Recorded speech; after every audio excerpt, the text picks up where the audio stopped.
Assalamualaikum warahmatullahi wabarakatuh. Perkenalkan, kami dari kelompok 1, SIF A1 Pratikum Biokimia, yang terdiri dari Ramidiani Syefitri, Ayu Sitianingrum, Denaya Aulia Pradina, Anissa Febrianti, Al-Abi Isna, dan Clarissa Kristi. Selanjutnya, kami akan memaparkan mengenai pratikum yang keempat, mengenai pengaruh suhu dan pH terhadap aktivitas enzim.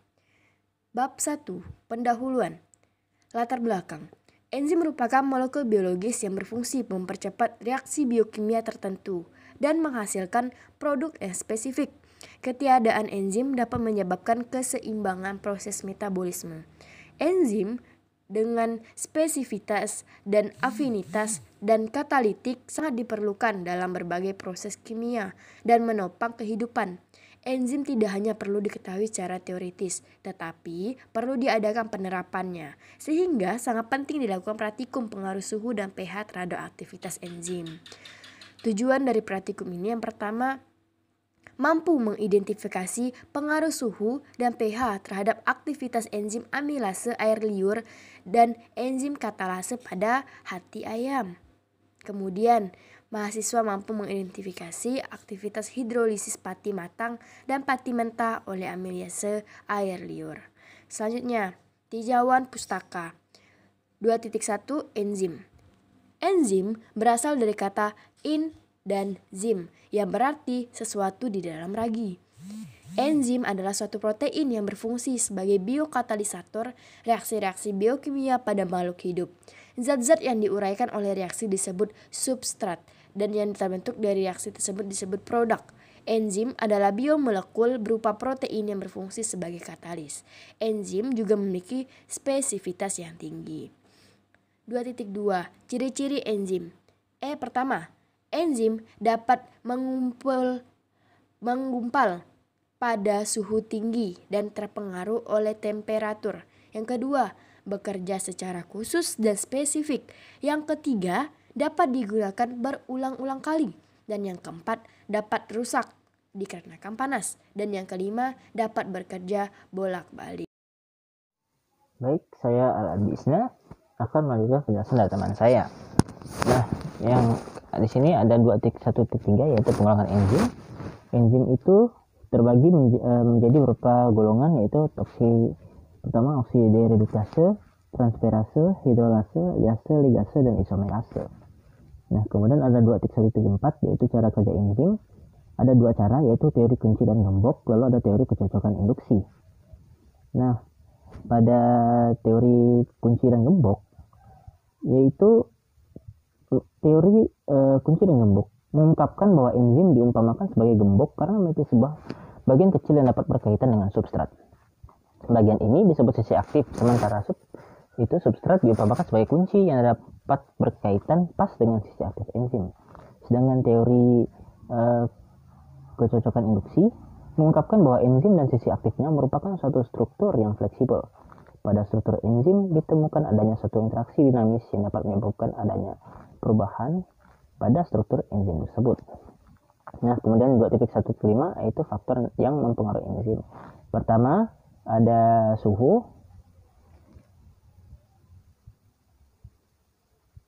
Nah, sifat-sifat enzim seperti enzim bersifat itu termolabil, artinya aktivitas enzim dipengaruhi oleh suhu. Aktivitas enzim akan terus meningkat sampai batas suhu tertentu. Batas suhu tersebut dinamakan suhu optimum. Jika enzim berada di bawah suhu optimum, maka kerja enzim akan terhambat. Enzim pada suhu 0 derajat Celcius atau di bawahnya bersifat non-aktif, akan tetapi pada suhu tersebut enzim tidak rusak. Nah, namun jika suhu melebihi batas optimum, enzim dapat mengalami denaturasi atau kerusakan. Hal ini akan mengakibatkan enzim tidak dapat berfungsi sebagai katalis lagi. Nah, kemudian ada pH atau derajat keasaman. Karena molekul enzim pada umumnya adalah protein globular, bentuk dan fungsinya dapat dipengaruhi oleh perubahan pH cairan di sekitarnya. Enzim memiliki pH optimum yang dapat bersifat basa maupun asam. Sebagian besar enzim memiliki pH optimum antara 6-8. Perubahan pH mengakibatkan sisi aktif enzim berubah keefektifannya dalam membentuk kompleks enzim dengan substrat, sehingga dapat menghalangi terikatnya substrat pada sisi aktif enzim. Lalu ada kemudian inhibitor. Nah, Inhibitor itu merupakan satu molekul yang dapat menghambat aktivitas enzim. Terdapat dua macam inhibitor enzim, yaitu inhibitor kompetitif dan inhibitor kompetitif. Inhibitor kompetitif merupakan molekul penghambat kerja enzim yang bekerja dengan cara bersaing dengan sisi aktif enzim. Inhibitor kompetitif berkaitan secara kuat pada sisi aktif enzim. Peningkatan ini berlangsung bolak-balik sehingga persentase penghambatan untuk tingkat inhibitor tetap menjadi berkurang kalau substratnya ditambah. Jadi inhibitor kompetitif ini dapat dihilangkan dengan cara menambah konsentrasi substrat. Lalu ada inhibitor non-kompetitif yang terikat pada sisi allocentric enzim atau selain sisi aktif enzim, disebut inhibitor non-kompetitif. Inhibitor non-kompetitif adalah molekul penghambat kerja enzim yang bekerja dengan cara melekatkan diri pada sisi aktif enzim dan dapat menyebabkan sisi aktif enzim berubah dan tidak dapat berfungsi lagi, sehingga substrat tidak dapat berkaitan dengan sisi aktif enzim. Lalu ada konsentrasi substrat. Semakin besar konsentrasi enzim akan meningkatkan kecepatan reaksi. Peningkatan kecepatan reaksi akan terus bertambah hingga tercapai kecepatan konstan, yakni jika semua substrat sudah terikat oleh enzim. Konsentrasi enzim berbanding lurus dengan kecepatan reaksi. Lalu ada slide selanjutnya, yaitu bab 2, yaitu enzim amilase. Amilase adalah enzim yang mengkatalisis pemecahan pati menjadi gula. Amilase terdapat pada air liur manusia, di mana akan memulai proses kimia pencernaan. Enzim amilase terbagi menjadi alfa amilase, beta amilase, dan gamma amilase. Alfa amilase berfungsi sebagai kofaktor penyusun enzim. Enzim ini bekerja di bawah pH netral, yaitu 6,5 sampai 7, bekerja pada kalsium. Yang kedua ada beta amilase, berfungsi untuk memecah amilum menjadi maltosa ataupun glukosa. Tidak ada pada hewan dan bekerja pada pH yang lumayan asam, yaitu 4 sampai 5. Lalu 3 atau gamma amilase, enzim amilase yang sangat asam memiliki pH optimum 3, hanya terdapat pada bakteri acidophilic dan fungi. Lalu ada 2,3 enzim katalase, enzim perombak hidrogen peroksida yang bersifat racun dan merupakan sisa atau hasil sampingan dari metabolisme. Hidrogen peroksida atau H2O2 merupakan zat berbahaya yang dirombak menjadi substansi tidak berbahaya berupa air dan oksigen oleh enzim katalase. Reaksi penguraian H2O2 oleh enzim katalase ada sebagai berikut. Bisa dilihat di bawahnya ada reaksi umumnya. Nah, selanjutnya akan dilanjutkan oleh teman saya. Untuk pengaruh suhu terhadap aktivitas enzim amilase air liur, sama ya, hampir sama. Tiap enzim itu punya suhu optimum di mana mereka itu bisa bekerja dengan baik, dan kalau udah di luarnya tuh nggak lagi maksimal. Kalau suhu optimum enzim-enzim yang ada di tubuh itu kisarannya 36 sampai 40 derajat Celcius. Kalau udah di atasnya itu laju reaksi enzimatiknya itu bisa menurun tajam, terutama karena denaturasi enzim oleh panas, jadi nggak baik lagi bekerjanya atau terlalu turun jadinya enzimnya inaktif. Assalamualaikum warahmatullahi wabarakatuh. Perkenalkan, nama saya Ayu Stianingrum. Di sini saya akan melanjutkan presentasi mengenai pengaruh suhu dan pH terhadap aktivitas enzim. Adapun yang bagian yang akan saya jelaskan yaitu bagian 2.5, yaitu mengenai mekanisme reaksi. Dapat kita lihat bersama, yang pertama adalah pengaruh suhu terhadap aktivitas enzim, yang dimana pada suhu 0 derajat Celcius, H2O dikatalase dengan enzim dengan suhu 0 derajat Celcius, enzim akan mengalami inaktif dan menghasilkan H2O. Dan selanjutnya pada suhu 100 derajat Celcius, H2O dikatalase dengan enzim dengan suhu 100 derajat Celcius, enzim akan mengalami denaturasi dan menghasilkan H2O. Dan yang terakhir yaitu pada suhu ruang, H2O dikatalase dengan enzim pada suhu ruang akan menghasilkan H2O dan O2, yang dimana di sini akan terbentuk gelembung gas dan akan menyalakan api dengan terang. Selanjutnya, pengaruh pH terhadap enzim. Pada pH asam HCl, H2O dikatalase dengan enzim dengan HCl, maka akan menghasilkan H2O plus O2 dan H2O, yang dimana di sini akan terbentuk sedikit gelembung dan menyala redup. Selanjutnya itu pada pH basa, yaitu NaCO3, H2O dikatalase dengan enzim ditambah NaCO2, H2O ditambah O2 ditambah H2O akan menghasilkan sedikit gelembung dan menyala redup. Dan selanjutnya pada pH netral, H2O dikatalase dengan enzim katalase, H2O2 ditambah A2O akan terbentuk gelembung dengan nyala terang.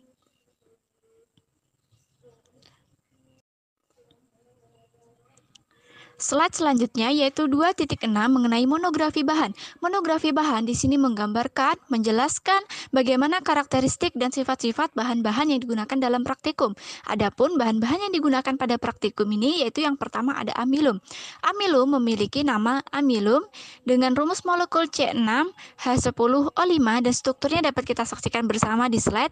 Dan selanjutnya amilum memiliki berat jenis 1,5 gram per cm kubik dengan berat molekul 150 gram per mol. Kelarutan dari amilum itu sendiri praktis tidak larut dalam air dingin dan etanol.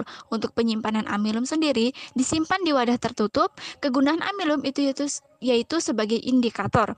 Pemberian dari amilum itu sendiri adalah berupa serbuk halus, kadang-kadang berupa gumpalan kecil, putih, tidak berbau dan tidak berasa.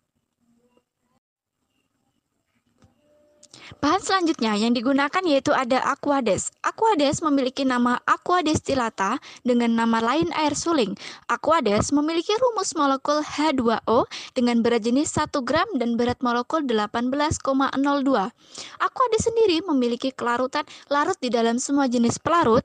Aquades memiliki penyimpanan dalam wadah tertutup dan kegunaan dari aquades itu sendiri yaitu sebagai zat pelarut. Adapun pemberian dari aquades itu sendiri ialah berupa cairan jernih, tidak berasa, tidak berbau, tidak berwarna. Bahan selanjutnya yang digunakan ada asam klorida. Asam klorida memiliki nama asam klorida dengan struktur HCl dan rumus molekul HCl. Asam klorida memiliki berat jenis 1,18 gram per cm dan berat molekul sebesar 36,469 gram per mol. Kelarutan dari asam klorida itu sendiri dapat dicampur dengan air, larut dalam dietil ether, etanol 95%. Nah, bahan selanjutnya yang digunakan yaitu adalah asam sulfat. Asam sulfat memiliki nama asam sulfat dengan rumus molekul H2SO4. Asam sulfat memiliki berat jenis 1,189 gram per cm kubik dengan berat molekul 98,07 gram per mol. Asam sulfat memiliki memerlukan penyimpanan di wadah yang kuat, berventilasi di lemari asam.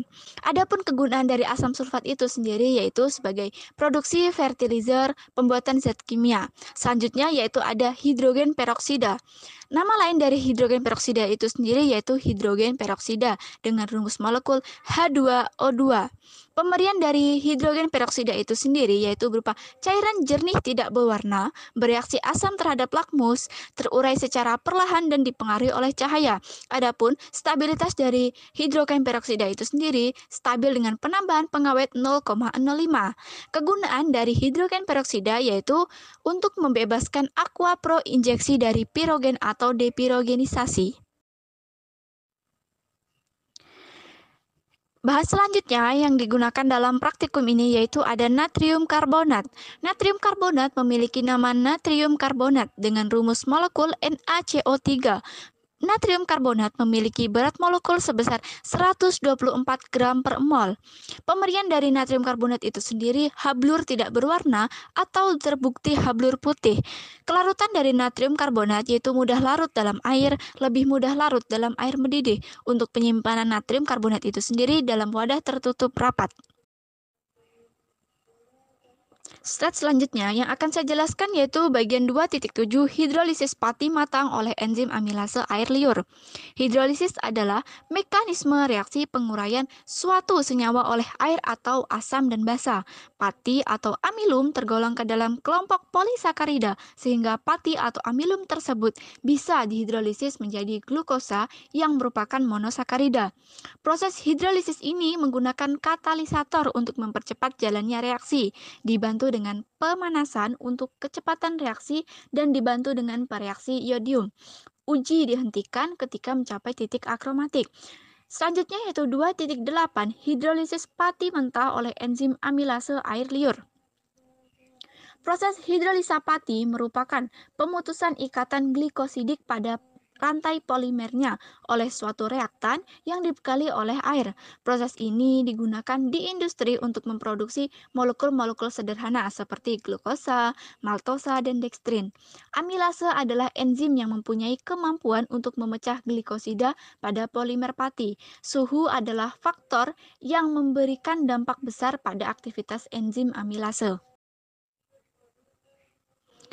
2.9 Pengaruh suhu dan pH terhadap aktivitas enzim katalase hati.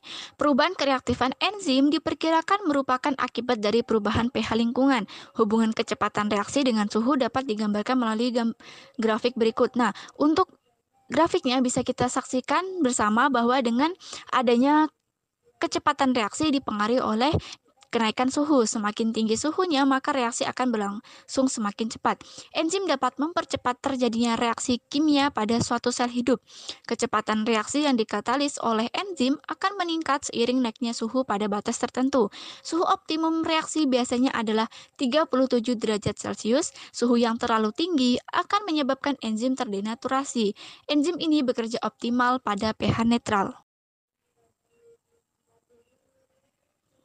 Selanjutnya 2.10 Pengaruh pH pada aktivitas enzim amilase air liur.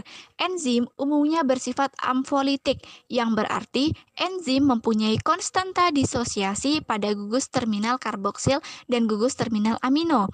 Perubahan kereaktifan enzim diperkirakan merupakan akibat dari perubahan pH lingkungan. Hubungan kecepatan reaksi dengan pH digambarkan dengan grafik berikut. Untuk grafik dapat kita lihat bersama grafik hubungan antara aktivitas enzim dengan pH. Enzim amilase yang terdapat di rongga mulut bekerja pada kisaran pH 6,8 hingga 7. Aktivitas enzim dapat menurun bahkan hilang pada pH yang relatif rendah atau tinggi karena kemungkinan enzim sudah terdenaturasi. Nah, selanjutnya dengan saya Denaya Aulia Pradina dengan NIM 24, saya akan membacakan metodologi alat dan bahan. Yang pertama ada alat untuk uji pengaruh suhu dan pH terhadap aktivitas enzim amilase. Yang pertama ada alat pemanas, yang kedua ada es batu atau pendingin, yang ketiga ada baskom, yang keempat ada gelas ukur, yang kelima ada pipet tetes, yang keenam ada pipet ukur, yang ketujuh ada plat tetes, yang kedelapan ada tabung reaksi, yang kesembilan ada rak tabung reaksi. Kemudian alat uji pengaruh suhu dan pH terhadap aktivitas enzim katalase. Nah, yang pertama ada Bunsen, yang kedua ada gelas beker, yang ketiga ada korek api, yang keempat ada lidi, yang keenam ada mortar dan stemper, yang ketujuh ada pipet tetes, yang kedelapan ada sendok stainless steel, yang ke-9 ada termometer. Kemudian ada bahan untuk uji pengaruh suhu dan pH terhadap aktivitas enzim amilase. Nah, yang pertama ada Aquades, yang kedua ada enzim amilase yaitu saliva, yang ketiga ada enzim katalase dari hati ayam, yang keempat ada asam sulfat 0,4%, yang kelima ada larutan amilum 2% atau larutan kanji 1%.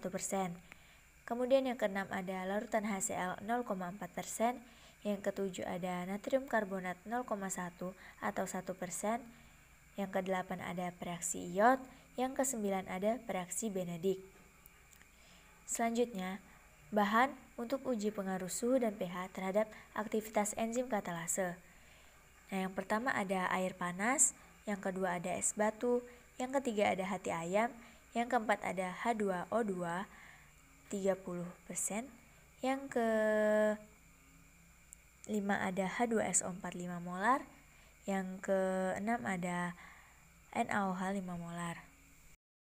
Baiklah, selanjutnya ada cara kerja dari pengaruh suhu terhadap aktivitas enzim amilase air liur. Nah, yang pertama, kita ambil 15 ml larutan pati 1% dan dimasukkan ke dalam gelas beker. Kemudian, kita tambahkan 3 ml larutan NaCl 1% ke dalam gelas beker. Selanjutnya, ditambahkan 3 ml larutan buffer ke dalam gelas beker dan dibagi larutan ke dalam 3 tabung reaksi secara merata yang masing-masing isinya berisi 7 ml larutan. Kemudian, selanjutnya dipindahkan tabung reaksi A, B, C yang mengandung suhu air 5 derajat Celcius, 37 derajat Celcius, dan 70 derajat Celcius dengan respek konstanta 23. Selanjutnya, ditambahkan 1 ml saliva ke dalam tabung reaksi. Kemudian, diambil 3 set tabung reaksi yang mengandung 1 ml larutan yodium untuk bertindak sebagai tabung indikator. Selanjutnya, ditetesi dengan dropper pada tabung percobaan dan dituangkan ke dalam 3 tabung indikator terpisah. Dan kita catat waktu pencampuran dan catat perubahan warna yodium dalam 3 uji. Nah, selanjutnya, di setiap 2 menit ulangi proses sebelumnya dan perhatikan perubahan warna dalam 3 tabung reaksi dan dicatat warna dan kita ulangi langkah setiap interval 2 menit. Nah, cara kerja selanjutnya adalah pengaruh pH terhadap aktivitas enzim amilase air liur. Langkah pertama, kita siapkan 3 tabung reaksi yang masing-masing diberi label A, label B, dan label C. Kemudian, kita ambil tabung A dan diisi dengan 5 ml larutan pati 1%. Ditambahkan 1 ml larutan buffer pH 6,8 dan kita tambah larutan NaCl 1 ml. Selanjutnya, diambil tabung reaksi B dan kita isi dengan 5 ml larutan pati 1%. Kita tambahkan 1% NaCl 1 ml dan kita tambahkan 1 ml larutan buffer. Nah, selanjutnya kita ambil tabung reaksi C dan kita isi dengan 5 ml larutan pati. Dan kita tambah 1 ml NaCl 1% dan ditambah lagi dengan 1 ml larutan buffer. Langkah selanjutnya, ditambahkan 1 ml larutan saliva ke dalam masing-masing tabung reaksi. Dan kita ambil 3 set tabung reaksi dan 8 tabung di setiap set yang mengandung 1 ml solusi yodium untuk bertindak sebagai tabung indikator. Kemudian, kita tetesi setiap tabung percobaan dan dituangkan dalam 3 tabung indikator terpisah. Selanjutnya kita catat waktu pencampuran dan perubahan warna yang terjadi. Untuk cakar yang hidrolisis pati matang oleh enzim amilase air liur itu pertamanya buat larutan pati 1%, habis itu dicampurkan dengan 0,05 gram pati matang dan 5 ml aquades. Habis itu masukkan 10 tetes air liur ke dalam tabung reaksi yang berisi 5 ml larutan pati matang, lalu kocok dan dikondisikan di suhu 37 derajat Celcius. Sebanyak 1 tetes isi tabungnya nanti dipindahkan ke plat tetes dan diteteskan pereaksi iod tiap selang 1 menit. Nah, nanti dicatat perubahan warnanya tiap selesai 1 menit itu sampai dia tuh gak berubah warna lagi. Waktu reaksi iod udah gak lagi positif, itu artinya tuh titik akromatik, jadi boleh dihentikan dan sisa larutan ujinya itu diuji dengan reaksi Benedict. Untuk cakar hidrolisis pati mentah oleh amilase air liur, itu yang pertama buat larutan pati 1% dengan mencampurkan 0,05 gram pati mentah dan 5 ml aquades. Habis itu ditambahkan 10 tetes air liur ke dalam larutan pati itu, kemudian dikondisikan lagi di suhu 37 derajat Celcius. Nah, nanti 1 tetes isi tabungnya dipindahkan ke plat tetes juga. Habis teteskan reaksi iod sama selang 1 menit. Nanti perubahan tiap menitnya itu juga dicatat sampai gak lagi terlihat perubahan warna. Dan waktu reaksi iod udah tidak lagi positif, yang artinya titik akromatik sama kayak yang tadi, nah itu boleh dihentikan. Nanti sisa larutannya diuji sama reaksi Benedict. Nanti dibandingkan hasil percobaan hidrolisis pati mentah sama hidrolisis pati matang. Untuk pengaruh suhu dan pH terhadap aktivitas enzim katase hati, cakarnya itu kayak gini. Yang pertama, ambil hati ayam secukupnya, lalu dihaluskan pakai mortir sama stamper. Habis itu masukkan ekstraknya yang tadi tuh sebanyak 1 cm ke masing-masing tabung A, B, C, D, E. Habis itu yang tabung A nanti dimasukkan ke gelas kimia atau beker yang berisi air panas. Kalau yang B itu yang berisi air es batu. Habis itu yang tabung reaksi C diteteskan 20 tetes H2SO4, tabung reaksi D diteteskan 20 tetes NaOH, yang E diteteskan 20 tetes H2O2. Habis itu usahakan tuh tetesan larutan tadi tuh gak ngenain dinding tabung reaksi. Habis itu tambahkan 10 tetes H2O2 ke semua tabung reaksi. Habis itu baru amatin gelembung gas yang terbentuk dan dicatat hasil pengamatannya. Lalu siapkan lidi yang membara itu untuk uji nyala bara api terhadap semua tabung reaksi, kemudian dicatat lagi. Untuk rangkaian alat di praktikum ini ada mortir stamper, pipet ukur, tabung reaksi, plat tetes, pipet tetes, rak tabung reaksi, gelas beker, termometer, dan gelas ukur. Nah, itu yang dipakai. Di hasil uji pengaruh suhu terhadap aktivitas amilase air liur didapatkan suhu dingin iod positif, Benedict iod agak negatif, sedikit endapan kan. Nah, ini berarti kalau iod positif itu kan berarti kan polisakaridanya masih ada nih, amilumnya masih utuh. Kalau Benedictnya negatif, berarti dia agak terpecah dari maltosa dan glukosa. Berarti di suhu dingin amilum itu gak bekerja. Kemudian suhu kamar, uji iodnya positif, uji Benedictnya positif. mungkin di sini amilumnya bekerja kali ya, karena ada yang terpecah, tapi di uji iodnya itu masih positif. Mungkin karena dia gak maksimal, jadi itu juga masih banyak yang belum terpecahnya. Untuk suhu hangat, uji iodium ungu kebiru-biruan berarti gak sepekat yang sebelumnya. Dan kemudian uji benedik endapan merah bata, berarti di sini amilumnya bekerja dengan baik dan banyak yang terhancurkan jadi glukosa dan juga maltosa. Dan di suhu panas, iodiumnya itu hijau kebiruan dan uji benediknya sedikit endapan. Nah di sini berarti itu si amilasenya itu masih bekerja tapi gak maksimal, karena dia udah panas, udah agak terdenaturasi. Habis itu untuk suhu mendidih, nah didapatkan biru pucat juga sedikit endapan. Hal ini berarti itu benar-benar si amilasanya tuh udah nggak maksimal banget kerjanya. Tapi bisa ada dua kemungkinan juga ya. Yang tadi kan kalau yang biru itu kan menunjukkan dia ada atau enggaknya ya. Tapi kalau misalnya di suhu kamar nih, bisa jadi dia kan harusnya masih negatif. Iodnya tuh juga benediknya itu harusnya negatif kan. Tapi bisa jadi dia memang terpecah tapi sedikit, atau enggak kemungkinan kedua memang ada pencemaran di bagian bahannya, makanya tuh hasilnya agak nggak sesuai. Selanjutnya yang di hasil uji pengaruh pH pada aktivitas enzim amilase air liur. Di pH 1 uji iodnya positif, uji benediknya negatif. Nah ini berarti tuh di pH 1 si enzimnya benar-benar nggak kerja, karena pH-nya asam banget. Dan di pH 5 uji iodnya itu agak kebiruan dan uji benediknya negatif. Iodium yang nggak terlalu biru itu berarti masih ada sedikit pati, karena enzim amilase di pH 5 itu masih aktif, sebenarnya masih agak-agak aktif. Dan amilase itu kalau di bawah pH 4 dia baru benar-benar nggak lagi bekerja. Kalau di pH 7 uji iodnya bening, uji benediknya kuning, berarti hasil iodnya negatif dan benediknya itu kuning, berarti terhidrolisis menjadi maltosa dan glukosa, berarti positif. Karena pH optimum di sini amilase itu kan 6,8 sampai 7, berarti di sini amilasenya itu bekerja.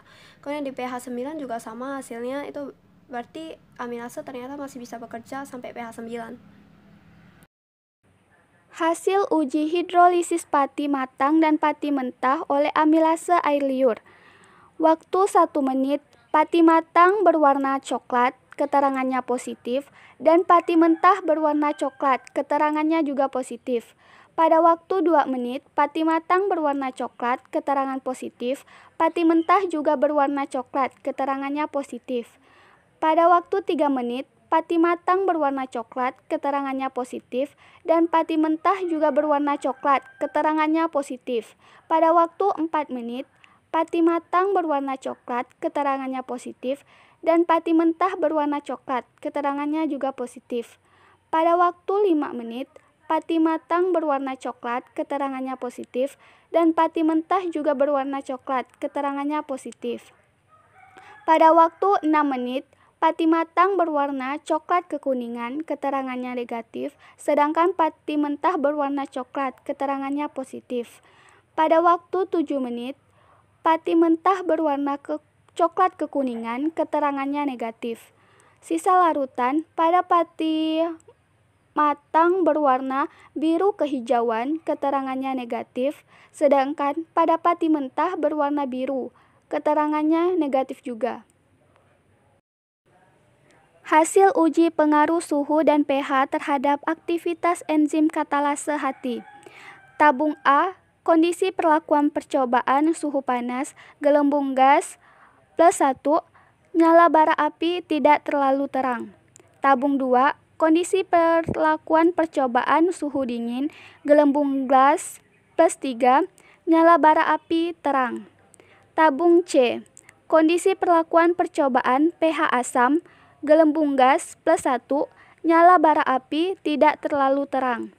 Tabung D, kondisi perlakuan percobaan pH basa, gelembung gas +1, nyala bara api tidak terlalu terang. Dan tabung E, kondisi perlakuan percobaan kontrol H2O2 gelembung gas plus 2, nyala bara api sangat terang. Pembahasan. Pengujian pengaruh suhu terhadap aktivitas enzim amilase air liur diuji dengan iodium dan pada 3 suhu berbeda. Tabung A 5 derajat Celcius dari menit ke-6 hingga 12 berwarna biru.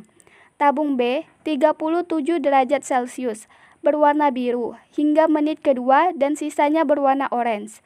Tabung C 70 derajat Celcius di menit kedua tampak hingga 8 mudar. Sisanya berwarna orange. Dilakukan uji iodium untuk mengidentifikasi amilase dalam larutan uji. Reaksi positifnya adalah warna biru yang menandakan pati belum dipecah oleh enzim. Tabung A menunjukkan hasil bahwa enzim menjadi inaktif pada suhu yang sangat rendah. Tabung B menunjukkan bahwa enzim bekerja dengan sangat baik pada suhu 37 derajat Celcius. Karena setelah menit keempat, enzim sudah mulai bekerja memecah pati. Pada tabung C menunjukkan bahwa enzim masih dapat bekerja, namun aktivitasnya menurun. Uji Benedict untuk menunjukkan ada tidaknya gula pereduksi. Endapan merah bata menunjukkan hasil positif. Pengujian pengaruh pH terhadap aktivitas enzim amilase air liur. Uji pada pH 1 menunjukkan hasil positif iodium dan negatif Benedict. Berarti amilase tidak memecah pati, menunjukkan bahwa enzim tidak dapat bekerja pada pH yang terlalu asam. Pada pH 5, uji iodium agak kebiruan dan negatif Benedict. Warna uji iodium yang tidak terlalu biru menunjukkan bahwa hanya ada sedikit pati yang berarti enzim benar-benar tidak bekerja pada pH di bawah 4. Pada pH 7-9 memberikan hasil negatif iodium Benedict, menunjukkan bahwa pati terhidrolisis menjadi maltose dan glukosa. pH optimum enzim adalah 6-8. Uji hidrolisis pati mentah dan pati matang oleh enzim amilase air liur. Kedua jenis pati sama-sama dikondisikan pada suhu optimum, yaitu 37 derajat Celcius, dan sama-sama diberi larutan saliva. Kemudian diuji dengan iodium dan Benedict. Pada hidrolisis pati matang, pati mengalami perubahan warna pada menit ke-6 dan tidak berubah warna lagi. Pada hidrolisis pati mentah mengalami perubahan warna dan tidak berubah lagi pada menit ke-7. Hal ini membuktikan bahwa proses hidrolisis pati matang berjalan lebih cepat dibandingkan proses hidrolisis pati mentah, karena pati matang memiliki lebih banyak komposisi amilosa, rantai lurus, karena pemanasan yang lebih mudah berikatan dengan iodium dibanding pati mentah yang mengandung lebih banyak amilopektin yang rantai percabangannya banyak, sehingga waktu hidrolisis lebih lama.